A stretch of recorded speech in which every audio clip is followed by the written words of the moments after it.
Sejam muito bem-vindos e muito bem-vindas a mais um podcast do Legião Visionária. Eu sou a Day Rodrigues, a host do podcast, e hoje vou acompanhar vocês numa jornada incrível com um convidado muito especial, Marco Jordão. Ele que é administrador de empresas, empresário, sócio proprietário da Adolfo Turrion.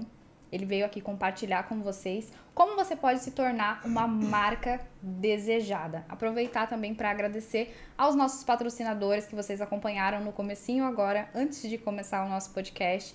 Muita gratidão a todos vocês e vamos conhecer o nosso convidado especial. Seja muito bem-vindo, Marco Jordão. É um prazer te receber aqui. Prazer também. Obrigado, pelo convite, todos que estão ao vivo, Tem o nosso pessoal ao vivo, que agora vai juntar com o seu público também. Aí sim. Agregar. E tem muita coisa pra gente fazer juntos, E dividir conhecimento, Acho que o principal ponto, da vida, como a gente estava conversando um pouco antes, Se você tem um conhecimento, você tem que dividir. Senão não vale a pena, não serve para nada esse conhecimento também, Isso mesmo. Você tem bastante conhecimento, Marco? Você é uma enciclopédia ambulante, praticamente. A gente tem assunto aqui para dar com pau para vocês hoje. E eu tava conversando aqui com o Marco. Marco, sempre gosto de começar aqui o nosso podcast com você falando um pouquinho da sua história, falando um pouquinho da sua trajetória profissional, até para as pessoas te conhecerem melhor. Claro. Eu divido a minha trajetória em 3 partes, A primeira como empregado, os primeiros 13 anos, que eu era da indústria automobilística. Na indústria automobilística eu já tive contato com a moda. Na automobilística, a última fase minha, ela ainda era caminhões comerciais leves, mas no meio dela foram os automóveis importados, da Mercedes-Benz. Então a gente participou muito da evolução da Mercedes no Brasil naquela época. Pra você ter uma ideia, naquela época a gente importava 800 carros só. A BMW já batia na gente naquela época. Isso está falando na década de 90, início da década de 90. E nós conseguimos levar, quando eu saí de lá, ela já estava com perto de 4 mil carros já, né? Isso é Mercedes-Benz. E naquela época a gente fez um lançamento de um carro, que era o CLK, com o Giorgio Armani. Então de lá que eu conheci. Então isso em 1996. E a Hugo Boss também. Todo o início da Mercedes-Benz, pré-Fórmula 1, com a Sauber, né? E começando com a Hugo Boss também junto com a Mercedes-Benz. Então foram as duas marcas que eu trabalhei lá atrás já, voltada à moda. Aí depois eu acabei saindo desse mercado, né? Quando eu cheguei com 29 anos, né? Eu estava lá em dezembro de 2000, a gente tinha inaugurado a fábrica da Iveco no Brasil. Aí eu saí. Aí eu falei, não, chega, eu queria ter alguma coisa além da indústria automobilística. Aí começou a segunda fase, né? Então a segunda fase foi quase até agora, que aí eu criei uma agência. Começou de uma forma offline, depois ela foi para uma forma online. E nessa forma online, já a partir de 2006, nós fizemos muita coisa para o mundo, né? E quarteirizando. Geralmente a área de tecnologia, como ela ainda é hoje, né? Se você partir que as agências todas elas não eram tecnológicas, elas eram só offline, né? Então elas acabaram aprendendo com a gente. Então a gente terceirizou muito serviço de empresa, de agências grandes, né? E eu tive a sorte de trabalhar com agências europeias grandes, como a Satsat, né, que hoje é do grupo Publicis. Então, ali a gente fez muita coisa legal e, além da parte offline, que foi um tempinho, né, de 2001 até 2005, que você não tinha internet em lugar nenhum do mundo que funcionasse decentemente, mas quando começou o sinal digital, em 2005 para 2006, tudo mudou. Aí de lá para cá a gente se envolveu em grandes e-commerce, desde a Berluti, que é da Louis Vuitton, desde da Alciban australiana, que é um gigante de underwear, né?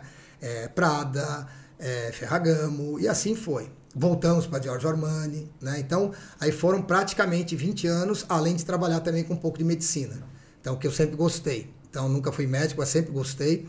E nós tivemos vários clientes médicos. Então quer dizer, legal. Basicamente a Media Wave, que é essa minha fase, né?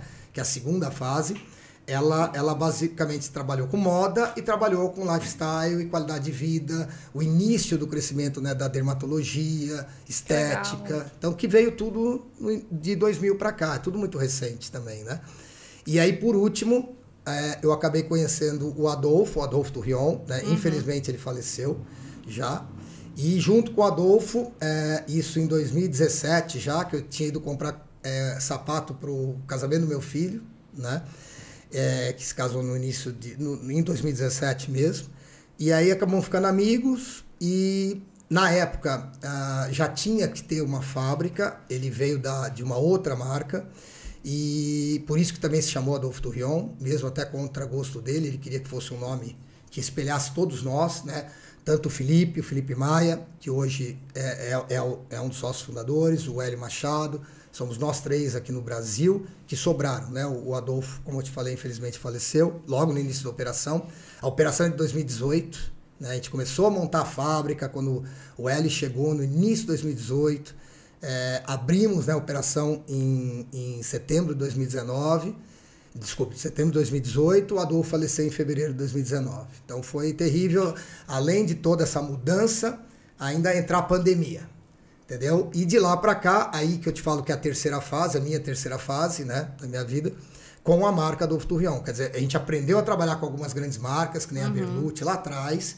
Tivemos a sorte, né, o Adolfo sempre teve uma excelente cabeça para administrar grupos e ele conseguiu formar um grupo muito bom, né? Hoje, inclusive, nós estávamos numa reunião geral de exportação, nossa, porque nós já estamos fora do país.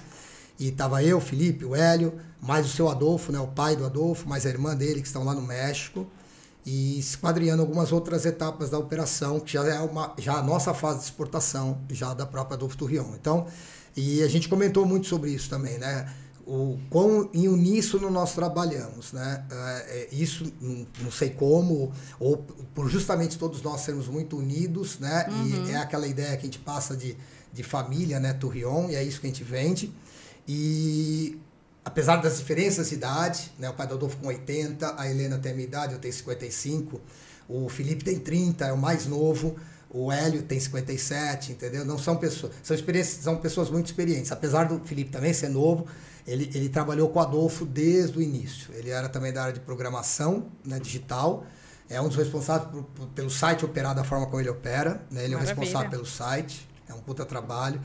E ele conviveu muito tempo com o Adolfo. Então, o Adolfo teve a oportunidade de treiná-lo durante mais uns 11 anos. Então, isso fez muita diferença. E hoje, tanto o Felipe, que é da área de tecnologia, eu também vim, né? Apesar de ser da área de marketing, minha formação é marketing, publicidade e administração, mas eu aprendi tecnologia na marra, né? Durante toda a década. Mudou muito, né? Mudou tudo e é ela que manda, né? E muita gente também pergunta para nós, você vai ter loja física? A priori não, a gente tem showroom, porque não compensa, entendeu? Hoje você não tem mais intermediário nesse mercado, né? O cliente quer falar com o dono da empresa, essa é uma vantagem que nós temos nessa nossa terceira fase, vamos dizer assim, a gente conseguiu implantar isso, o cliente conseguir falar conosco diretamente. Então, se ele ligar na fábrica, é o Felipe que vai atender. Se ele ligar no campo, sou eu que vou atender. O Hélio, se um fornecedor ligar direto para a fábrica, é ele que vai atender. Então, cada um na sua expertise, né? Cada um na sua função e todos trabalhando muito bem. Todos têm voz, não existe uma distinção hierárquica. Então, por exemplo, hoje não existe um CEO da empresa. Legal. Né? Cada um tem a sua expertise. O CEO, eu acho que é um lugar que vai sempre continuar vago, que seria o Adolfo. Né? Mas o Adolfo também ele faz parte da nossa marca, tá aí, já está eternizado, né? Mas o resto não, cada um tem o que fazer e o que é legal é que não há uma discussão, né? Na realidade todo mundo se encontra, faz e é o resultado que nós estamos tendo, né? Que eu te falei dessa terceira fase. E a vida é curta, né? Como a gente também estava falando antes. Então, teoricamente é a terceira fase, a minha. Vai, que a gente ainda dure mais 20 anos, mais 30 anos, ainda tem muito chão. Tem muito, pode haver muitas mudanças. O mundo está mudando muito rápido, né? Perfeito, então, é mais ou menos isso, né? São essas 3 fases, entendeu? Hoje se você falar... Você resumiu bastante, né? Bem objetivo e a terceira fase é essa, que já começou com um monte de acidente de percalço, né? Por causa da pandemia. Voltando da pandemia com mais problema, né? Você tem uma ideia, agora está começando a regularizar a parte de couros, mesmo assim com atraso. Uma bota nossa que é famosíssima, que é a Santiago, ela está fora de catálogo por questão do solado. Problema de matéria-prima, entendeu? Então não adianta colocar, isso é uma questão muito clara entre todos nós, né? Eu posso dizer, claro, também não jogando confete em nós, né? Mas posso dizer isso por quem já fala de nós, né? Que é um dos melhores sapatos do mercado. E só não nos conhece ou não é cliente quem não nos conhece, entendeu? Então, por justamente nós temos essa postura, quer dizer, não sai nada errado dessa fábrica. Né? A partir do momento que as pessoas começam a conhecer a marca, então você já tem certeza que elas se tornariam clientes. Sim, todas elas. A gente tá falando de remarketing lá embaixo, né? Que eu falo, a internet ela é muito clara, é muito objetiva, é tudo algoritmo, você tem que saber o que você quer. É público selecionado e é público cativo, né? Quando a gente fala de público cativo, a gente fala é um nicho. A gente trabalha dentro do nicho de mercado. Quem trabalha dentro do nicho de mercado, qualquer empresa que seja, ela vai ter sucesso. Porque ela está trabalhando e falando para aquele público dela. Se você falar com um público que já está distorcido, vai dar distorção e vai atrapalhar a sua marca. Que é uma coisa que eu falo para todo mundo. Não dá para fazer tudo. Tem que ser específico. Nós começamos, para você ter uma ideia, com uma linha feminina que nós cortamos ao longo do tempo, porque não dá. Se o algoritmo lê masculino, é masculino. Nós temos uma vertente hype, porque, por exemplo, uma mulher, ela pode usar o nosso sapato e usa. A maior parte do nosso público é masculino, é um sapato de DNA masculino, só que, por exemplo, uma mulher vai lá e compra uma bota nossa, desde que ela tenha porte, desde que ela tenha também um pé já não masculino, mas um tamanho próximo do masculino, porque a gente só consegue produzir do 36 para cima, e que nem eu estava te explicando, não, 36 masculino pode até corresponder a um 38 ou 39 feminino, dependendo de qual é a forma do feminino. Então é muito diferente, e nós tiramos isso, porque isso atrapalha o algoritmo. Então, se você ficar batendo o tempo todo, masculino, masculino, masculino, e também, qual é o nicho de mercado, sapato de sola de couro, o sapato é um sapato tradicional, é um sapato normal de mercado que eu falo, porque tem muita invenção, o nosso não é uma invenção, então, por exemplo, nós trabalhamos com os cabedais corretos, formatação correta, que os ingleses criaram essa formatação, né? O sapato, a origem dessa cor, fechamento, é tudo árabe, né, na Europa, mas quem padronizou foram os ingleses e nós trabalhamos com a padronização inglesa. Então, apesar de serem denominações em inglês, junto com denominações de cidades espanholas, já que o Adolfo é espanhol. Então, E a origem da família Turrião é Córdoba, que é a cidade das 3 religiões, que seria a Jerusalém da Europa, e dentro do nosso também sistema de trabalho. Quer dizer, nós não excluímos ninguém, e queremos estar bem com todos e respeitamos todos. Não importa qual a religião, qual é o sexo, etc. Então, mas temos que nos definir como um sapato masculino, mas que pode ser usado por principalmente pelo público hype, que hoje mistura tudo. Né? Uma mulher pode usar um sapato masculino, um homem pode usar até um sapato feminino, entendeu? A roupa hoje já está muito diversificada. Eu acho que é a primeira vez na história da moda moderna, né, essa entrada do século XXI, com várias roupas ao mesmo tempo, as pessoas se dando bem, né? Principalmente os mais jovens hoje, não importa se um gosta de uma coisa, você vê que não é mais aquele grupo só de rock, aquele grupo só de samba, sim, todo mundo todos misturado. juntos. Então isso é muito bom. É a primeira vez que isso está acontecendo na história, né? E a gente quer fazer parte dessa história porque tem muita gente que precisa do sapato social, mas tem o casual, aí tem a bota, aí a mulher também quer a bota. A gente fez agora um editorial de moda para a França, totalmente mesclado. Que bacana. Entendeu? Então isso é muito legal, né? E acho que isso mostra também a nossa expectativa também de mercado, né? Quando a gente fala em se tornar uma marca desejada, Marco, quais foram os elementos que vocês pensaram para que a Adolphe Turrion se tornasse essa marca? E que ela venha se tornando cada vez mais conforme o passar dos anos. Então, nós que já nascemos, né?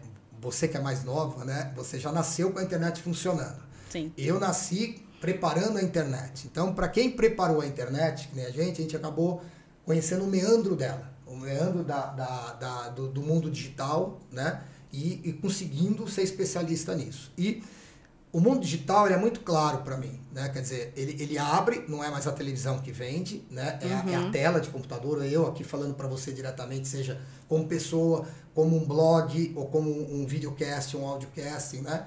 E a pessoa entendendo e confiando no que você está falando. Tipo assim, ó, não é um louco que está falando uma coisa e está fazendo outra, porque ele vai checar. Sim, então, totalmente. quer dizer, o principal ponto nosso, aí começando a responder essa pergunta a gente tem que saber ter sobriedade para saber o que você está fazendo, como você está fazendo e manter aqueles preceitos. Né? Então isso vale desde a fabricação, como eu estava te comentando sobre o Hélio, eu posso desenhar, ter uma ideia do que é um sapato, mas quem vai definir é ele dentro dos melhores preceitos.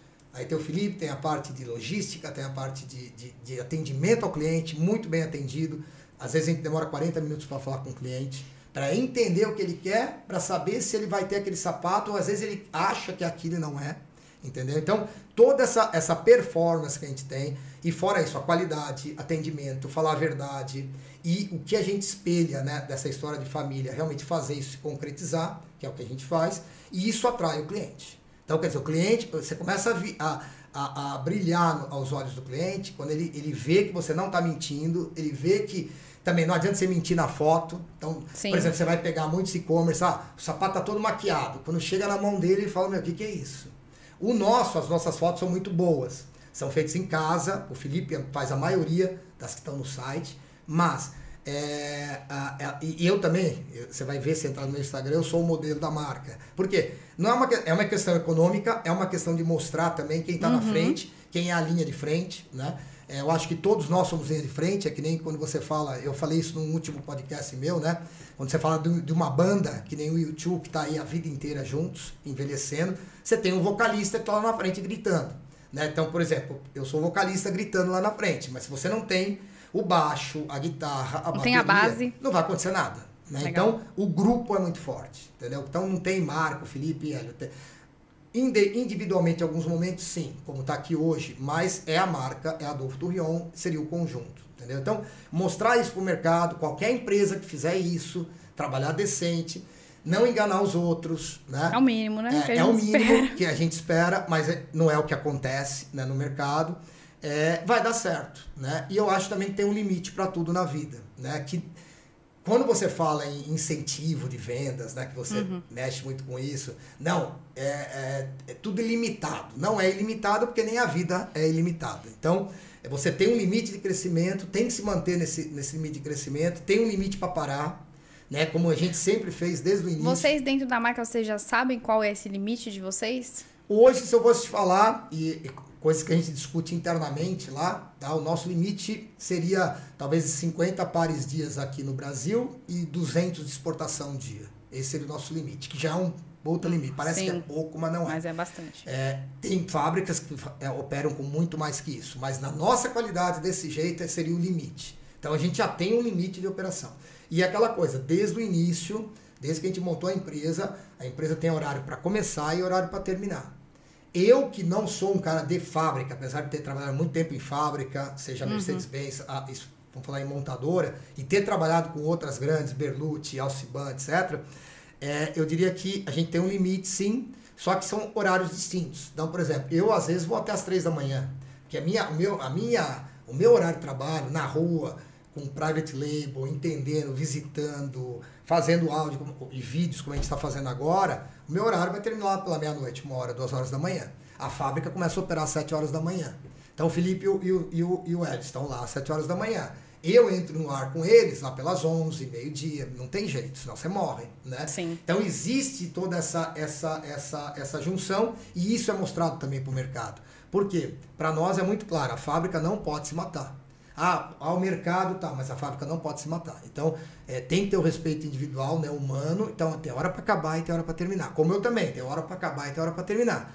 Pode ter um dia que eu vire, mas eu vou ter que dormir o outro dia, senão você está morto. Entendeu? Então, é isso que faz girar e eu acho que é isso que é o segredo do sucesso, se você for falar. Porque não tem como alguém perguntar para nós e replicar alguma coisa ao contrário, ou eu falar alguma coisa ao contrário, o Felipe ou o Hélio. Não tem. Porque está muito bem definido, né? E esse respeito pelo ser humano, entendeu? Que eu acho que todo mundo deveria ter.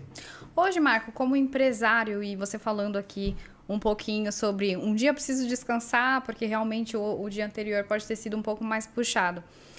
Como que você equilibra esses pilares da vida entre, tipo, hoje eu não vou, hoje eu preciso me cuidar um pouco, ou não, essa semana eu vou direto e depois eu vou tirar umas férias. Não tem isso, ou tem isso? Como que você divide para equilibrar? Para nós todos, você vê, nós estamos há quase 5 anos, vai completar 5 anos agora em setembro.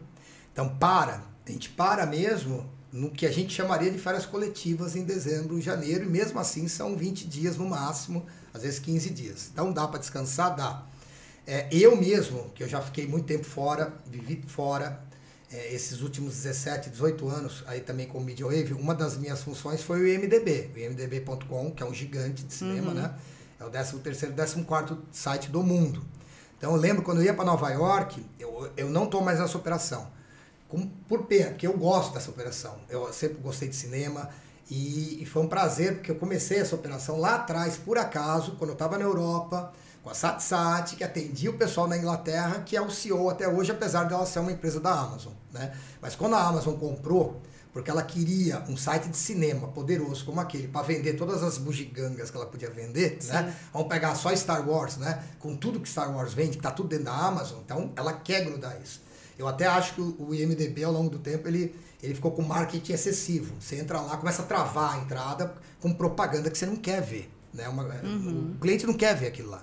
Mas ainda você está trabalhando nos primórdios da internet, eu acho ainda, né? Então, quando a gente trabalhou com isso, quando eu fui conhecer o cara, quando a gente começou a trabalhar com algoritmo, numa época que nem isso existia, você vê, o IMDb começou dentro da Universidade de Cardiff, na Inglaterra, então, porque não tinha dinheiro. Da mesma forma que os americanos começam em Stanford, né?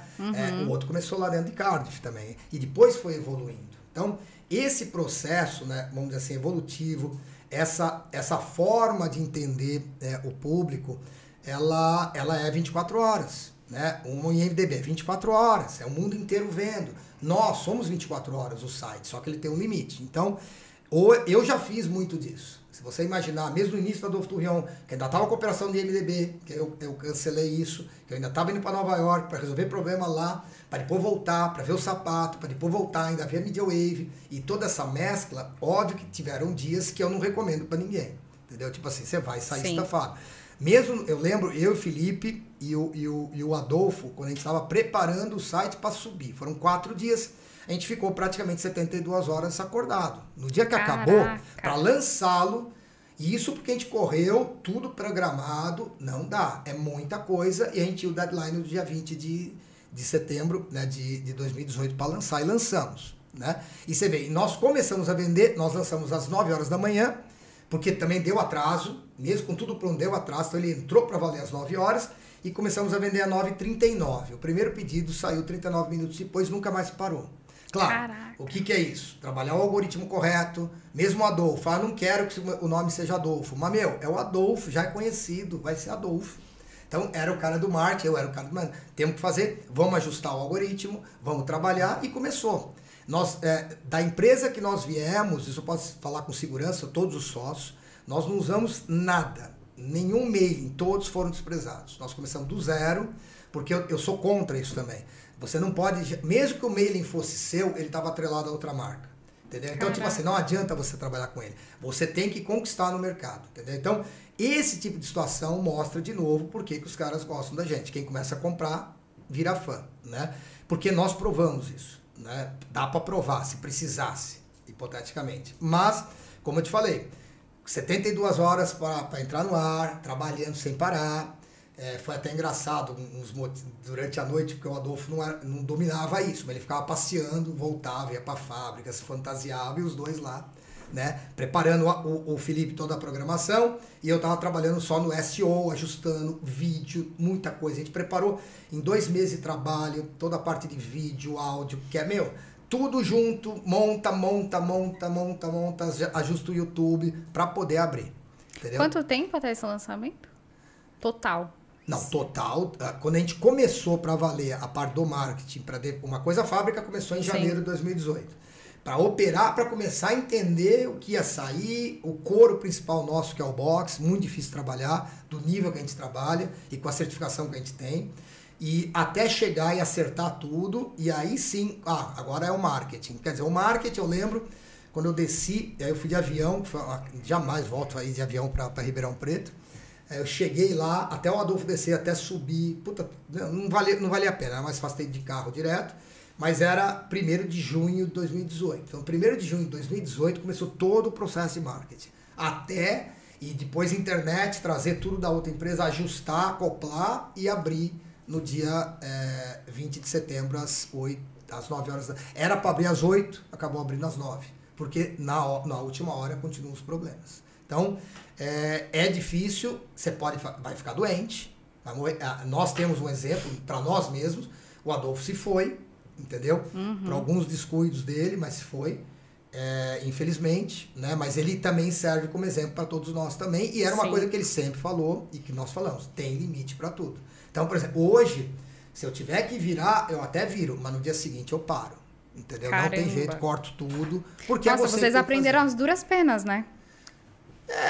Eu acho que quanto mais você vai ficando mais velho, aí o jovem acha que pode tudo também, né? 25, 26, não, vou fazer, não vai fazer nada, porque você vai chegar lá na frente destruído, né? Eu vejo hoje, perto da minha geração, a minha geração bebia, mas não bebia tanto como a geração atual bebe. Então, tipo assim, quando eu vejo isso, eu falo, isso é problema lá na frente. Sim, totalmente. E não só todo o nível de coisas que você tem hoje, que nós não tínhamos também de acesso antes. Então, mesclar tudo isso de uma forma sadia é complicado, entendeu? Então é uma geração que tem muita informação. Então, por ela ter muita informação, quem trabalha muito bem na web, como nós trabalhamos, a gente consegue captar quem nos interessa, mas ela tem muita informação para ela também ter muita dúvida. Aí essa dúvida vai gerar outros problemas, entendeu? Vai gerar depressão, vai gerar falta de amor, vai gerar tudo. Que é o que está aí. Questões, né? Que é o que está aí. Que é o que está aí hoje. Marco, temos uma pergunta aqui de um patrocinador. Qual é o trabalho contínuo que precisa ser feito, o primordial, para se manter como marca de luxo? Então, luxo, você vê, o nosso caso, todo mundo fala que nós somos uma marca de luxo. Nós não somos uma marca de luxo, porque a gente está definido como luxo acessível. Né? Legal. É uma marca que tem um preço bom, acessível. Então, por exemplo, se você vai ver um sapato Berluti e pegar um, por exemplo, que nós fabricamos, ele é muito próximo, na mesma qualidade, o couro é nacional. Basicamente, a maior parte dos couros do mundo vem do Brasil. Tá? A JBS, desde que ela virou um gigante que ela revende esse couro e vai cair, por exemplo, na mão da Della Torre, que é o nosso curtume principal. Então, tipo assim, você tem uma outra qualidade, tem uma forma de trabalhar. Só que ela vamos dizer assim, ela é restrita também àquela quantidade que você vai ter, a forma como você vai apresentar isso para o mercado. Então, para nós, no Brasil, a gente tem um limite. Nosso sapato é vendido em torno de $100 aqui. O brasileiro tem dinheiro para comprar isso? Na média do nosso nicho de mercado é o limite. Sim. Que é o mesmo que você vai ter uma loja física mais caro, e o nosso não é física, acaba sendo mais barato, e nós temos fábrica própria. Isso evita também aquele duplo faturamento para o mercado. Então, o que a gente fez? A gente nichou, porque não dá para você concorrer com uma Ferragamo, como a Giorgio Armani, a Giorgio Armani já tem 50, a Ferragamo já tem quase 100. Então, o que acontece? Você tem esse respeito por essas marcas, que são as consideradas de luxo, que vendem sapatos acima de $400, $500. Entendeu? Então, no mercado de luxo, se você for perguntar para mim hoje, eu quero entrar no mercado de luxo com esses gigantes que estão aí, e não com o poderio bélico deles, né? Vamos pegar o próprio grupo LVM, o que eles fizeram e compraram. Você vê, ele comprou a Berluti, que para mim era o melhor sapato masculino do mundo, né? Isso para quem não conhece, berluti.com. Mas, e tá lá, são sapatos de $3 mil, $7 mil, sob medida. Não dá para vender $3 mil, $7 mil no nosso tipo de nicho de mercado no Brasil, entendeu? Então, a gente criou um processo de luxo acessível. Aí você pergunta para mim, como é que você vê o mercado de luxo? Na minha opinião, as empresas menores como a nossa, que estão dentro do que o público quer comprar, que o público quer aquilo, ele não quer ser enganado, qual é o tipo de couro, de onde veio o couro, qual é a rastreabilidade do couro, ou vai ser do tecido, que nem o malandro, onde veio, matou, como o carneirinho foi morto, tem tudo isso. Ou não é morto, mas você tá lá tosando ele, mata ele. Então, tipo assim, como é que isso é feito, como é que é tratado, como é que é usada a anilina, como é que é tingido, como é que você devolve isso para o ambiente. Então, tudo isso cada vez mais forte, o público mais jovem tá atrás disso. Então, não vê, ele acaba sendo um luxo, mas eu acho que, e também, o poder monetário mundial, ele tem que dar uma baixada também. Você tem o super luxo é o super luxo. Agora, como é que você vai criar uma marca hoje para combater uma de 100 anos? Ou fazer frente a ela? É muito difícil. O próprio Tom Ford, que é um cara que eu admiro, você vê quantos anos ele tá depois da Gucci, primeiro na Gucci, para depois crescer, e agora ele vendeu. Você viu que foi o último desfile dele, tem inclusive um texto meu escrito num dos blogs para os quais eu escrevo, falando sobre isso. Foi o último dele. Mas você vê, ele já tá com quase 60. É uma vida, né? Ele já começou dando segmento de luxo, dentro de uma Gucci, ele já tinha mais 2 marcas que ele trabalhava, foi para a Gucci, da Gucci ele abriu a Tom Ford. Então, quer dizer, dinheiro que traz mais dinheiro, mas mesmo assim, é uma evolução, é mais uma marca, mas é um poderio econômico muito grande. Você veio de uma Teria que ter inúmeros sucessores, né, para continuar a marca que não até... Tem. Eu acho assim, como é uma Mercedes-Benz, como é uma BMW hoje, que nos apoia, né? BMW, eu sempre tenho que falar muito bem, agradecer. Não sei se o André tá vendo aqui, né? Mas o André Seleguin da BMW é um cara muito parceiro nosso. Ele cuida de todo o VIP da BMW e ele cuida de nós também, né? Então, por exemplo, nós vamos ter um desfile amanhã e nós vamos estar com uma BMW lá, né? Por uma questão mesmo de mostrar, de entendimento e de respeito também a essa marca que já me acompanha já há anos também, depois da Mercedes-Benz, né? Então, são coisas que não dá para ser feito da noite para o dia. Você tem um poderio de internet, mas como eu te falei, você tem o poderio de internet para você adaptar ela ao seu dinheiro, ao seu tempo e à sua vida. E você mesmo vai ver que se você explodir isso, como grandes marcas conseguiram fazer, que já são quase centenárias, para você fazer isso hoje, no mundo atual, é bem mais difícil. E eu diria que nós nos aproximamos muito mais de uma Uniqlo, por exemplo, japonesa, que eu acho uma das melhores marcas no mundo, tanto menswear como womenswear, né? Que é japonesa e que quebrou umas 5 vezes até operar para valer como ela opera, e ela vendeu um produto que não é descartável, que não é slow fashion, né? É uma das raras e ela não trabalha no mercado de luxo, entendeu? Então, tipo assim, quando você fala em mercado de luxo, eu diria que cada vez mais ele vai ficar mais top e cada vez mais restrito. Por isso que as grandes estão comprando todas, entre elas. E está nascendo um outro segmento que não deixa de ser um luxo. Se você pegar o meu sapato e comparar ele com um sapato hoje europeu, ele é igual, entendeu? A mesma qualidade, mas ele não tem aquela marca. Então, ainda um cara que tem muito dinheiro e que tem outros valores ou tem valores semelhantes, ele vai comprar aquele mais caro. Mas hoje eu posso dizer com segurança, só não vou colocar nomes aqui por questão de exposição, que eu tenho muita gente rica que já compra o nosso sapato. Por quê? Porque ele já viu que é melhor comprar o nosso sapato. Não só pelo preço, mas porque a qualidade é semelhante. E isso muda, por isso respondendo a ele, né? Eu não vejo como mercado de luxo, entendeu? E as empresas que vão seguir nesse ritmo nosso, elas têm que pensar em como esse mercado também está agindo hoje, consumidor, que talvez ele não queira o mercado de luxo. Entendeu? Sim, total. Você morou em muitos lugares diferentes, né? Madrid, Londres, Nova York, Milão. É aquela coisa, não é que você fala morar, como eu coloquei para você. Eu passei por várias cidades e fui e voltei várias vezes, né? Nada, que nem eu também te comentei, né, antes, rápido, nada se compara a São Paulo. Né? O maior problema do Brasil é político só. Né? Eu ia te perguntar exatamente sobre isso. Você acredita que existe hoje uma diferença na forma que o marketing é feito lá fora, por tudo que você já passou, até mesmo por ter tido agência, e como ele é feito aqui dentro do Brasil? Na minha opinião, e nós fomos desenvolvedores, né? Porque a MediaWave, apesar de ela ser uma empresa de marketing, de web marketing, ela foi desenvolvedora, né? Muitos anos, e nós temos 2 na empresa, né? Tanto eu como o Felipe. Então, eu diria assim, esse processo de desenvolvimento muda tudo. Muda tudo. Ou seja, uma empresa que vem da parte tecnológica, para onde ela vai, a formatação que você tem para você atacar o mercado, não atacar, né, mas você conseguir esse approach no mercado, ele praticamente invalida hoje outras situações que você tinha no século XX. Quer dizer, hoje quando você fala, o século XXI mudou, né, mas muita gente não virou a chave ainda. Então tá todo mundo naquela marcha lenta falando de uma coisa que não existe mais. Né? Que nem a gente estava falando agora, um pouquinho antes de entrar. O Ibope, você vê o Ibope quantas vezes ele erra aí. Sim. Como é que ele mede, nem sei como é que ele mede, mas a própria medição hoje de retorno, vamos dizer assim, sobre investimento ou sobre plataformas de marketing, ela é no top de 1,6%. Né? Missível real, porque a internet permitiu isso. Na época, anteriormente, 10, 15 anos atrás, que você não tinha tudo isso, esse Google, a forma como ele se agigantou e consegue medir, ela era em torno de 3%, sempre se falou 3%, 30%. Não existe esse número. Esse número hoje é provado mais que normal e efetivo pela indústria da tecnologia, que é completamente diferente. É outro mundo, é outra forma de trabalhar. Caramba, incrível.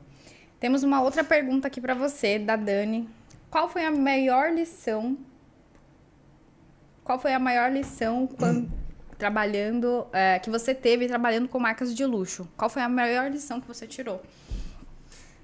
Eu acho que a minha, que é um cara que eu admiro, né, que é o Giorgio Armani, ele é um dos poucos que conseguiu fazer o que eu acredito. Até que eu estava aqui com o paletó dele hoje, né? Por quê? Porque ele foi inteligente o suficiente, né? E é um dos últimos aí, né? Ainda vivos, né? Com a idade que ele tem, já tem quase 90, que ele conseguiu criar uma outro tipo de tecnologia, aplicar no tecido e fazer os fabricantes de tecido trabalharem no sentido dele. Onde ele conseguiu até baratear e ao mesmo tempo manter uma coisa única dele. Então, quer dizer, é mais barato para fazer, tá, mas quem pensou nisso fui eu. Quem estruturou essa trama, a ideia de fazer essa trama fui eu. Então eu consigo cobrar por isso mais caro. Então aí você pega uma Giorgio Armani, seja no Giorgio Armani na parte masculina, ou principalmente na Armani Privé, que é um gigante, né? Que é onde vem o dinheiro, que é o feminino, com vários tipos de tecidos diferentes, entendeu? Aonde você conseguiu trazer tecnologia, melhorar o mundo, né? Porque, por exemplo, o algodão, nem eu sabia, mas quando você vai pegar a viscose, ela é uma mistura, é um algodão retriturado, retrabalhado, onde você deixa ele mais elástico. Você vai colocar alguma fibra elástica lá dentro. E ele não deixa de ser um algodão, que aí nasceu o modal. Dentro da Giorgio Armani, se você for pegar todas aquelas roupas mais caídas e tal, não deixa de ser um tipo modal lá atrás já. Então esse é um cara que, na minha opinião, que ele recriou, colocou. Se você for ver todas as coleções da Giorgio Armani de 20 anos pra cá, é só entrar no Pinterest e você tem lá todas. 2001, 2, 3, tudo mais ou menos igual. O mesmo tipo de cor, o mesmo tipo de padrão, muda um pouco aqui e ali, muda a trama do tecido, que ela vai melhorando, mas ele cada vez mais começou a colocar coisas não sintéticas, mas coisas retrabalhadas dentro da marca, vendendo às vezes até mais caro, por uma questão que é uma marca de luxo, super luxo, então ela é valorizada, não é só porque o tecido, o outro é mais caro, tá, mas eu fiz uma coisa que ninguém tem, e é exclusiva. Então, tipo assim, eu tenho que tirar o chapéu para ele. Eu acho, e ele ainda tá vivo. Então, é um cara que... E ele ainda dá espaço também para os artistas. Se você for lá no Silos um dia, né, que é o Armani Silos, que é a parte sul ali de Milão, que estava abandonada, só tinha bandido lá. Ele recriou a partir do Silos em 2015 e hoje ele dá espaço a quem pensa igual a ele. Porque uma parte do Silos, que é um museu, as pessoas, ele é dividido em várias outras etapas onde você pode fazer o seu desfile, mas desde que esteja dentro das premissas do que ele pensa também com relação ao mundo. Então, quer dizer, hoje, se você for ver de estilista que eu uso hoje internacional, é só ele. E não é porque é Giorgio Armani, porque eu não gosto de mostrar etiqueta nenhuma. Mas por quê? Pelo respeito ao trabalho dele. Entendeu? Então é um cara que eu acompanhei, você vê, desde 96, que eu conheci pessoalmente, algumas outras vezes também. Trabalhamos junto em algumas épocas da Media Wave. E realmente é um cara que você tem que tirar o chapéu. Né? E também, só complementando a sua pergunta anterior, que faltou isso, eu diria que o Brasil, justamente por tudo que eu te falei, programação, definição, uso de código, geradores de código, como o Genexus, que é um gerador de código norte-americano, que eles nem usam isso lá, nós usamos aqui. Hoje o Brasil, e dentro do que nós já fizemos, nós provamos para nós mesmos, seja o Media Wave agora, do Torreon, não perde para ninguém em termos de tecnologia. O Brasil tem os melhores desenvolvedores e a melhor forma de trabalhar a tecnologia. Entendeu? Então, não tem igual no mundo. Eles falam dos indianos. Não é. Eu vejo o trabalho indiano do século XX. O século XXI é brasileiro. Entendeu? É impressionante, mas é a realidade. É por isso que a gente faz parte, teoricamente, dos BRICS, né? Sim. Rússia, Brasil e China. São semelhantes em algumas coisas. E qual que é a sua visão para daqui 2 anos para sua marca? Então, da forma como ela está indo, tirando os acidentes e percalços aí da pandemia, que atrasaram. A gente não deixou de crescer nenhum mês, tá? Por incrível que pareça. Por quê? Como eu já te falei, se você tem o mercado definido, você tem lá o nicho definido, naturalmente, sabendo trabalhar todos os instrumentos de marketing, naturalmente a venda vai sair. Né?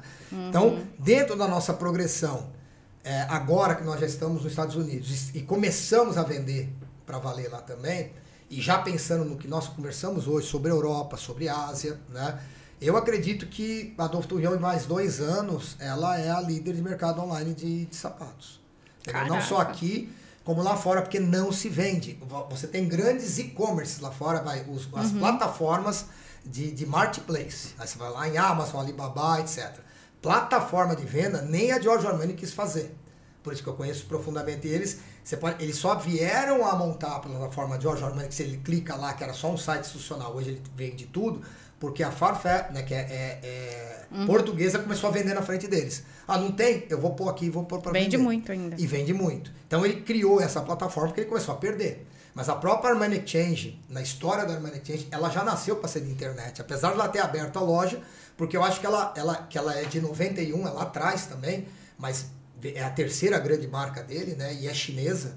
Então, quer dizer, é uma joint venture entre a Giorgio Armani S.p.A. com a China, fazendo um produto muito bom, mas já pensando por isso chama Exchange, já pensando na internet, entendeu? Lá atrás, foi a primeira a abrir a internet do grupo, por último a Giorgio Armani. Então, e sem falar nas outras, mas no modo geral, tendo todo esse processo, eu acredito que dentro do crescimento que nós temos esperado para os próximos 2 anos, a gente vai atingir o que a gente quer, porque a gente está atingindo.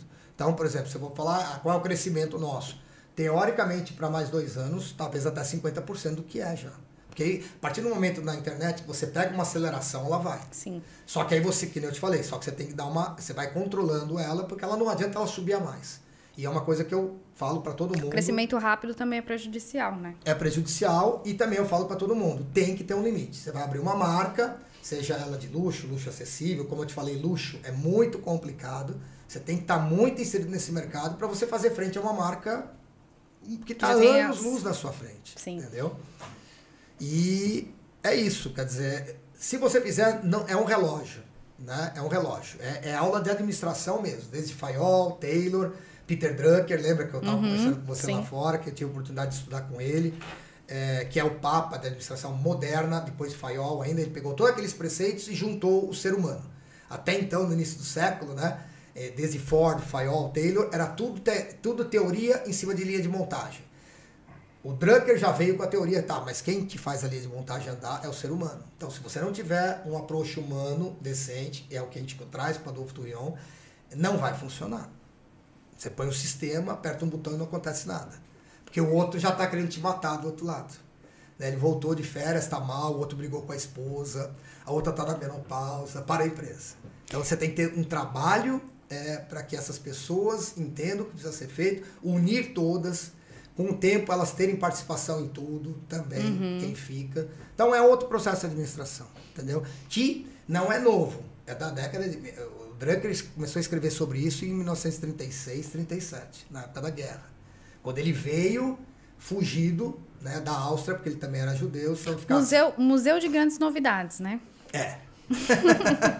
Na realidade, a única coisa que se criou do século XX, que eu te falo, para o século XXI, de fato é a internet.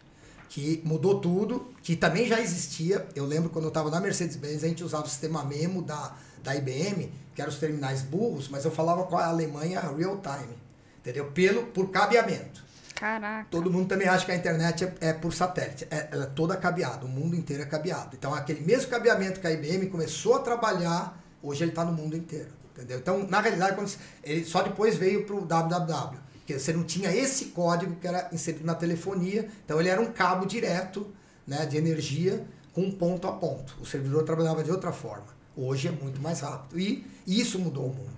Entendeu? Então, na realidade, o único ponto, e é um ponto perigoso, né, é o advento da internet, porque o resto é tudo igual. Sim. Só que o advento da internet pode deixar a pessoa, como eu comentei com você também antes, deprimida, dá um tiro na cabeça, falta amor, falta tudo. Por quê? Porque começa a ficar o tempo todo naquele telefone, fica lá. Bem, não pode, você tem que se desligar. Da mesma forma que você tem que se desligar para dormir, você tem que se desligar. Você tá com uma pessoa aqui, como eu tô aqui com você, eu vou ficar olhando meu telefone? Não tem cabimento. E é só isso que você vê. E hoje se tornou comum, né? A gente falou bastante aqui sobre a parte de marketing e também você citou agora há pouco sobre um time bastante engajado que vai levar a marca para frente. O que você recomendaria para novos empreendedores para que eles formem esses times engajados como o seu, assim? Eu acho que o principal ponto do ser humano é ele ser egocêntrico. Então, se você for egocêntrico, você já está morto, né? Então, é o principal ponto para qualquer empreendedor. Porque o empreendedor... ele também acha que ele sabe tudo, né? Concorda? Não, porque eu sei, porque essa garrafa tá legal, eu quero uma garrafa laranja, eu vou lançar laranja. Porque eu quero. Porque eu acho, sempre eu acho. E ele vai lá e se ferra porque não vai vender nada. Né? Então, porque ele não sabe nem qual é o nicho de mercado. Ele está endeusando o produto e não a pessoa ali não que a pessoa e não a lógica do que ele quer vender. Então, por exemplo, a maior parte não dá certo e a maior parte dos empreendedores acaba tendo um ego, porque o ser humano é ego. Eu sou, você é, todos nós somos. Nem todos são falíveis e todos, o cara começa a bater palma pra você, eu sou o melhor. E não é o melhor. Na hora que você sair do palco, você já caiu, já tropeçou e o outro já tá te xingando lá atrás. Então, exatamente. Tipo assim, não é. Como um grande ator vai lá e recebe um Oscar, ele sabe, acabou. Os grandes, isso você vê no semblante deles, né? Os mais velhos. Pô, eles já sabem que não é aquilo. Então, aqui, beleza, obrigado, daqui pra frente é outra coisa, já acabou. Aquilo lá foi Porque se você deixar o ego inflar, você perdeu tudo. Então, o maior problema é o ego. Então, e aí começa todo o problema. Então, quer dizer, como nós fizemos na Adolfo Touillon, não tem ego. Se um dia começa o ego, você tem que cortar o ego. Por quê? Se você trabalhar todo mundo junto, você tem que cortar o ego. Se você trabalhar tudo... É a mesma história das bandas de rock. Volta de novo. Os Beatles ficaram juntos? Não. Os Rolling Stones estão até hoje. Outro dia caiu no palco. Eu falei, com 80 anos tem que parar de pular. Né? Mas tava lá, caiu no palco. O cara tentando ajudar ele. O U2, todos são conjuntos mais velhos. O Metallica, né? Você vê o Metallica... Meu irmão, que é fã do Metallica, um dos shows, agora, naquela última turnê América Latina, o Redfield parou, começou a chorar no meio do palco, porque ele viu, naquele momento, lá naquele show específico, que ele envelheceu. Para você aguentar, sei lá, 100 mil pessoas em volta de você, manter aquela... Não é fácil. E você vê, o Jack Nicholson falou isso uma vez, você vê que ele tá meio sumido, agora voltou semana passada num jogo de basquete. Ele fala, eu lembro muito bem dele quando ele estava com 60 anos, que ele falou, principal ponto, a gente continua inteligente, algumas coisas não são iguais como era, como todo mundo diz que é, e a força física que você perde é brutal. entendeu? Quando você começa a envelhecer. Isso muda tudo. Então não adianta também você ficar fazendo musculação em excesso que não vai resolver nada, né? Então tudo isso é um ajuste que você precisa fazer na cabeça do empreendedor, inclusive, não é bem isso, tem que ser isso e realmente, de fato, fazer com que todos participem, escolher a equipe certa e eliminar o ego. Entendeu? Então, tipo assim, se você eliminar o ego, você já começa a escolher a equipe certa. Eu quero dicas práticas, Marco. Como que você tá fazendo para eliminar o ego todo esse tempo? Porque cada um tem, seus valores, suas crenças. Para você ver. Por isso que também eu sou rotariano, né? O Rotary, antigamente, a gente fala Rotary, né, em inglês, mas o Brasil é Rotary mesmo. Ele nasceu a ONG mais antiga do mundo, né? Eu tenho prêmio lá dentro, porque eu fiz alguma coisa perante a sociedade. São poucos que têm esse tipo de prêmio que eu tenho. Mas eu não uso ele em nenhum lugar. Por quê? Porque quando você vai envelhecendo, você começa a ver que é bom você ter os títulos, mas eles não servem para nada. Quando você está no comando de uma empresa e você tem que decidir, como nós temos que decidir todos lá, você está isolado. Porque se decidiu, todo mundo... Se der merda, desculpa o termo, né? A culpa é todo mundo. Então, tipo assim, não dá para saber. Você tem uma forma empírica, lógica e de marketing, estrutura. Sempre tem números para você saber onde você vai. Mas pode dar errado. Então, quer dizer, num primeiro momento dá tudo certo. Eu sou bom, né? E num segundo dá tudo errado. Porque a vida te ensina, né? Então, é um alto e baixo o tempo todo. Quando você é jovem, você tá com o ego inflado. Tudo é bonito, o cara tá te elogiando, te deu um cargo, né? E eu sempre falo, né? Como todo mundo fala, sua mãe deve ter te falado isso, dá poder para alguém para ver, aí você conhece a pessoa. Então, eu aprendi a ter poder desde cedo. Eu tenho poder, quando eu comecei no Banco Real, lá atrás, que eu era trainee do Aloysio Faria, que é um grande, morreu agora durante a pandemia, para mim um dos melhores caras, um dos melhores banqueiros, e eu aprendi muito com ele porque ele era médico, né? Ele era médico, mas ele quis ser banqueiro, porque o pai dele veio do Banco da Lavoura, né, de Minas, e ali era muito claro, ele falou, nunca tenha ego. O Aloysio sempre foi um cara muito simples, bilionário, né? E andava sempre quietinho, com a mão para trás, e eu andava do lado dele no banco, e naquela época, eu tinha 19 anos, eu assumi a parte de fechamento do Overnight Brasil. Então, quer dizer, com 19 anos. Eu tinha uma formação, podia ser meio prodígio, aí eu podia ser o cara bambambam. Mas eu via já, naquelas noites mal dormidas de banco também, que você tinha que ficar lá porque o sistema parava, né? E você tinha que concatenar as operações, que, para dar uma falha e você morrer, ou para dar uma falha e você quebrar o banco, é 1 minuto, entendeu? Então, tipo assim, não existe ego quando você começa a ver quão perigosa é a operação também, entendeu? Então, esse ponto é muito legal. E é o que eu te falei, você vai aprendendo com os anos. Então, como é no Rotary, por que eu te falei do Rotary? Porque o Rotary hoje ele puxa muita gente muito nova para uma função que, na minha opinião, não deveria ter. Porque as funções, elas vêm com o tempo. Então, o respeito ao mais velho é uma coisa que eu tenho nas minhas costas, né, tatuado, que é o Bushido, né, que ele vem de origem indiana, mas ele foi usado pelos samurais, né, no antigo Japão, né, feudal. A primeira né, honre seus pais e honre da onde você veio. Porque se você faz isso, você começa a honrar os seus mais velhos, e todos os mais velhos, por mais burro ou não, ele tem alguma coisa para passar, porque ele viveu antes de você. Entendeu? Então, essa formatação que nós temos, da Adolphe Tourillon, e que eu acho que é onde você tem que buscar a sabedoria no mercado, porque por mais jovem que você seja, prodígio, você tem que ter alguém mais velho, ou alguém que você vai trazer para sua equipe e você vai ter que delegar. É o maior problema também, se você é egocêntrico, você não delega. Se você, eu quero porque amar, não, mas não adianta eu quero, não existe eu quero. Algumas coisas, se você for um grande líder, você consegue fazer acontecer, mas você vai usar outras pessoas, não usar de uma forma negativa, você vai ter todo aquele trabalho ao seu redor que vai te fazer chegar naquele lugar. E se você não agir assim, não vai chegar. Então hoje, não vou dar nomes aqui, porque também não interessa, mas todo estudo que nós fazemos, inclusive de grandes marcas internacionais, tudo que hoje o jovem busca em algumas marcas, elas nunca vão conseguir entregar. Por quê? Porque elas estão formatadas para o século XX, onde não existia nada disso. Para o século XXI é outro jogo. Então você vê, daqui a 2 anos eu espero estar com esse tipo de crescimento, que depois ele começa a desacelerar, porque aí que você tem que se manter. Mas grandes empresas, vai mudar tudo.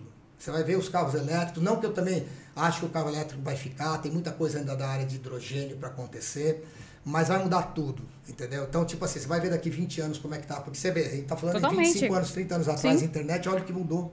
né? Hoje é como era Star Trek, lembra? O cara lá, deixa eu me teletransportar tudo. Não, nem precisa ir tão longe, né? 10 anos atrás já não tinha metade da tecnologia. Não tinha. E você vê como ela avança, ela é perigosa, porque ela deixa você meio estafado, você não sabe em que você acredita, é muita gente falando muita coisa. Por isso que você sempre tem que voltar à raiz, tem que estudar, tem que ler, tem que entender, tem que conversar com o mais velho, que já viveu, entendeu? Para você concatenar e tentar mitigar o problema, né? Por quê? Porque tem momentos na sua vida que você acha que está indo bem, não vai estar bem. Ela é de altos e baixos. Por melhor que você esteja, você vai cair. Entendeu? Você falou bastante aqui sobre altos e baixos, e você que veio de uma empresa aí que passou ali na pandemia mesmo, né? Como que você lida com isso, com esses altos e baixos? A nível emocional. Tem que ser centrado. Porque, olha, a gente viu que foi a pandemia para nós, mas não só a pandemia, tudo, do modo geral. E se você não for centrado, por isso que eu sempre falo, né? A base de tudo é educação. A China, ela é o poderio que ela é hoje, todo mundo acha que ela é comunista, ela não é comunista desde 79, quando toda aquela trajetória do Mao Tse-tung acabou e o partido falou, ó, temos que mudar isso, senão a gente está morto. Eles eram pobres em 79 e hoje eles são a segunda potência, né? Então, quer dizer, tudo veio da onde? Educação. Então, por exemplo, a partir do momento que você tem educação, que as pessoas passam a estudar, passam a entender, tem o timing, não adianta o cara que sai hoje com 20, 22 anos para estagiar, já quer ser diretor amanhã, não existe isso. E as empresas, as chamadas startups fizeram isso. E o que aconteceu? Quantas quebraram? Quase todas. Né? Você vai pegar o banco das startups americanas, acabou de quebrar. Por quê? É uma ilusão. Não tem jeito. Quem está por trás? É o mais velho. E não só isso, não é porque é uma cultura do mais velho, não, porque existe uma trajetória. E o novo tem que aprender, tem que estudar e tem que se pôr no lugar. Se ele não fizer isso, então quer dizer, na sua resposta, né, é educação. Ah, não tem educação? Não vai acontecer nada. Então, quer dizer, eu tive educação. Veio dos meus pais, veio do que eu aprendi, veio dos meus amigos, veio do grupo de trabalho, mas ela tem que ser priorizada. Se você não tiver educação na sua vida, você está morto. Entendeu? Então, a partir dela, realmente você começa a ver que você evolui. Porque você tem dados. Você já ouviu, você já leu, você já, que nem lê biografias. Meu irmão, que é um dos caras que eu acho que mais leu na vida, né, até hoje, ele lê biografia de outro. Por quê? Porque você vai tirar ensinamento disso. Onde o cara quebrou, onde o cara foi, por que ele não foi, entendeu? Tudo é alto e baixo. Quando você vê a nossa história, parece, a Torreão só sobe. Ela só sobe, mas ela cai. A curva é assim, né? Não existe uma curva reta. Não existe, não tem nada que é assim, nada. Quando fica reta é porque já morreu, né? Já morreu. Aí o sinal, acabou o sinal vital. Ele não cresce, ele só fica reto. Exatamente. Ô, gente, quero comentar aqui um negócio com vocês. Aproveitem para curtir esse vídeo, se inscrevam aqui no canal. Compartilhe esse vídeo com alguém que pode se beneficiar desse bate-papo. Marco trouxe insights valiosos aqui. E tem mais 2 perguntas antes da gente encerrar. Então, se vocês quiserem fazer alguma pergunta, fiquem à vontade também. E deixa o like aqui e se inscreve imediatamente, tá? Ô, Marco, uma pergunta assim que não quer calar. Se você tivesse que começar hoje, com a expertise que você tem, mas do absoluto zero, o que você faria? Então, que é o que eu falo para muito jovem, né?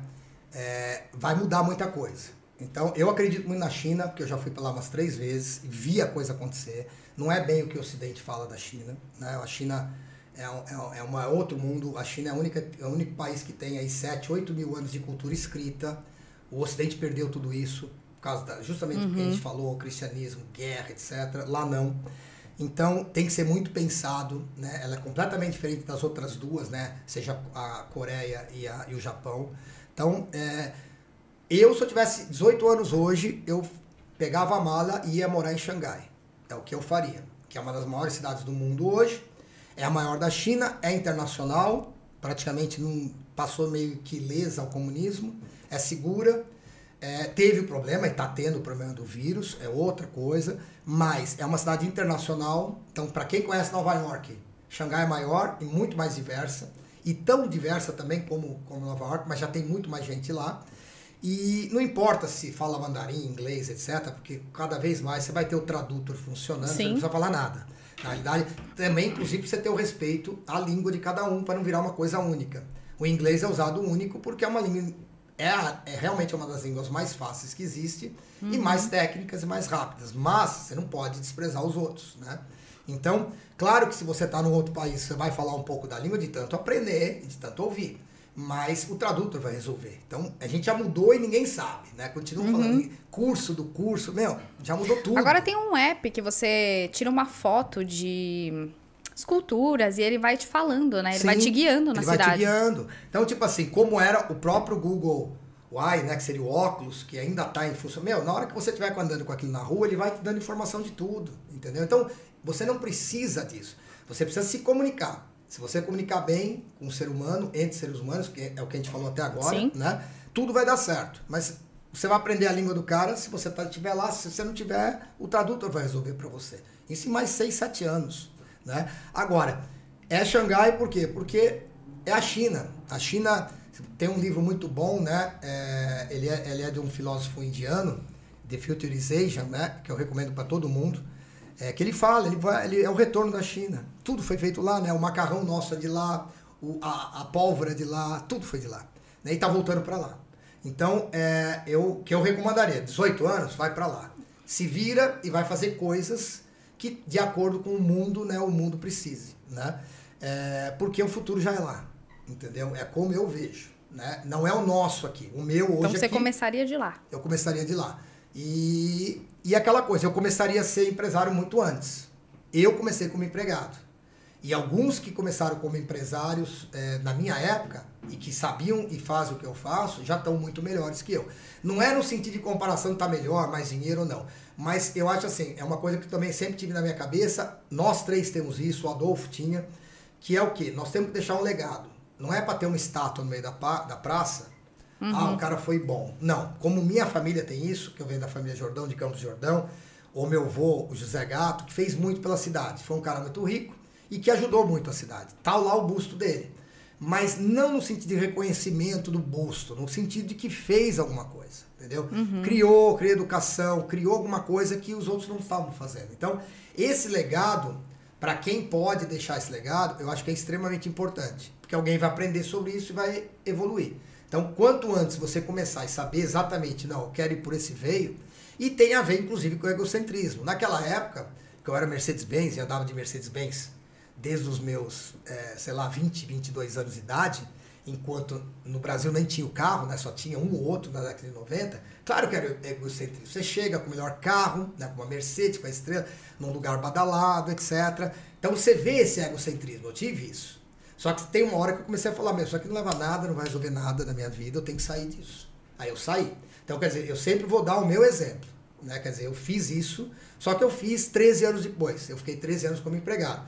Se você fosse, como eu te falei, eu iria para a China, ia começar a trabalhar numa corporação lá, de algum dia pequena, etc., ou até grande, e dali para frente fazer alguma coisa, ou dentro da organização, ou fora dela, mas alguma coisa que também mude alguma coisa para alguém. Entendeu? É o mesmo preceito que a gente tem no Rotary e de ajudar. Entendeu? Servir, né? De servir. Entendeu? Maravilha. Gente, adorei esse bate-papo. Tá maravilhoso. Já passou mais de 1 hora, dá pra acreditar nisso? Eu vi o seu alarme. Não, o meu alarme foi uma outra coisa. Outra coisa, mas era. Mas ele tava aqui, já passamos mesmo. Marco, por favor, fale aqui as suas redes sociais pro pessoal te acompanhar. Deixa aí o seu propósito da marca para os próximos meses, o que vai rolar de novidade. Então, você pode... o espaço é todo seu. A marca, né, a Adolfo Torreon, a gente mudou algumas coisas já, né? É uma evolução. A gente colocou a cor nela, ela começou muito branca e preta, né? A gente colocou o amarelo agora, que é um amarelo, na realidade, praticamente a cor da bandeira espanhola, né? É uma homenagem ao Adolfo mesmo. Ninguém tem essa cor, então, tipo assim, foi muito bom. E com isso, e muitos clientes nossos pedem caixa de presente. Porque nós não temos, nossa caixa é uma caixa padrão, simples, entendeu? Porque ela vai ser jogada fora. Então não adianta, tem uma caixa que nem é da Apple. Eu vou fazer uma caixa da Apple para colocar o sapato. Alguns vão guardar, outros vão jogar fora. E quem vai pagar isso? O cliente, né? Então, nós estamos criando uma caixa agora para o Dia dos Namorados, já está pronta, né? Legal. Então nós vamos lançar na campanha do Dia dos Namorados, depois no Dia dos Pais. Para quem for realmente dar um presente, né?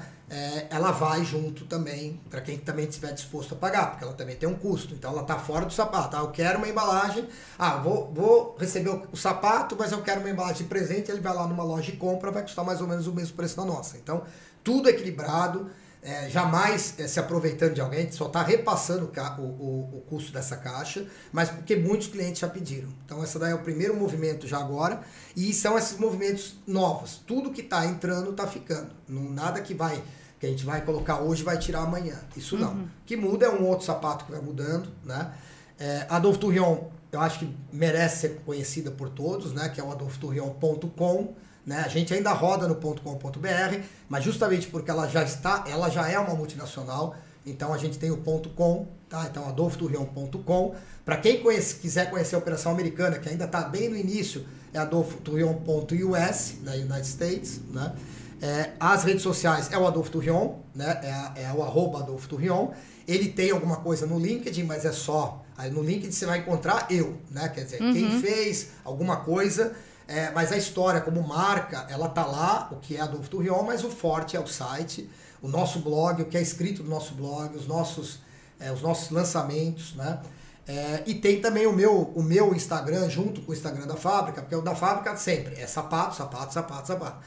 O meu, que já veio da área de moda, que é o Marco A. Jordão, né? É onde você vem a parte de moda. Então a gente começa a concatenar algumas coisas de moda e é onde estão alguns private labels nossos também. A gente também escolheu a dedo. Então você vai encontrar essas alfaiatarias lá, também atreladas a nós. E a gente vai estar lançando uma coisa bem legal. Ela já está pronta, então aqui é o próximo passo, a semana que vem. A gente lança também a nossa rádio. Então, por exemplo, o cara vai entrar. É uma coisa que quando eu estive em Los Angeles várias vezes, eu gostava muito da Rádio Wave, né, de Los Angeles, que é 94.7 lá. Só que ela tinha aquela música mesclada. Nenhuma rádio trabalha com música mesclada e a nossa vai trabalhar. Então, quer dizer, toda a lógica da Adolphe Tourillon, do que nós pensamos, essa coisa geral, vai ter um pouco de tudo, né?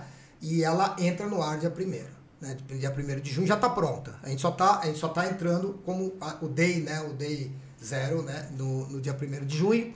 Então, é mais uma inovação. É a única que tem isso. Espero que todos tenham também, né?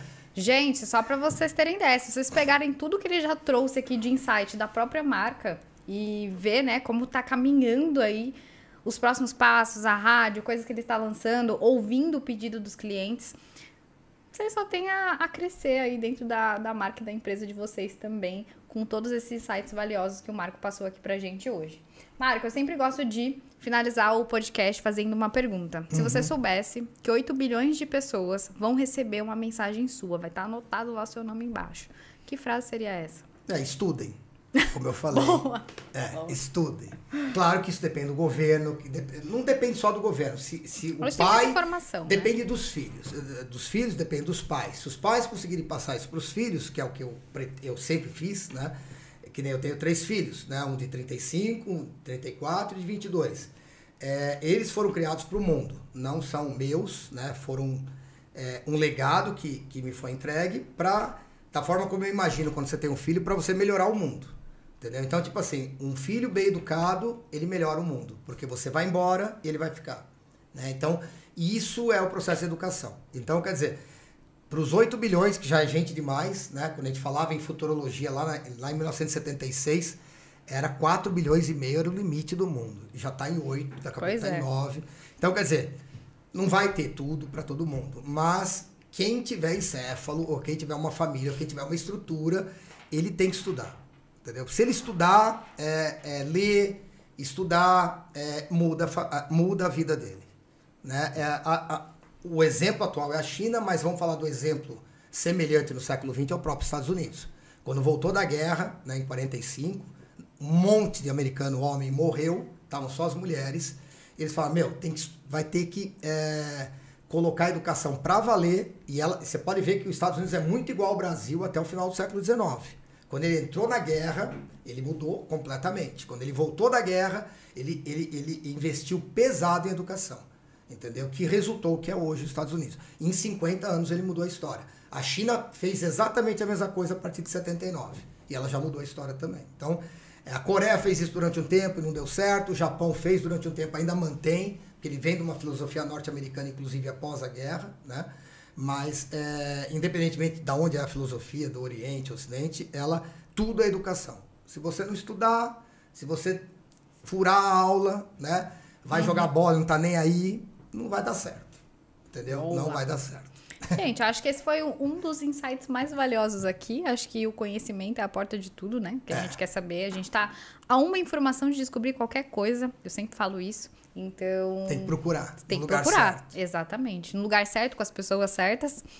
E acho que a gente fica por aqui. Esse foi mais um podcast do Legião Visionária. Muito obrigada, Marco, pelo seu talento aqui em explicar pra gente tudo que você fez aí com a sua marca. Tenho certeza que vai ajudar muitos empreendedores. Você já vem ajudando, né? Já gravando aí outros podcasts. Agora, acredito que com a rádio também. E só gratidão pela sua presença. E a gente se vê no próximo Legião Visionária. Um beijo. Legal. Muito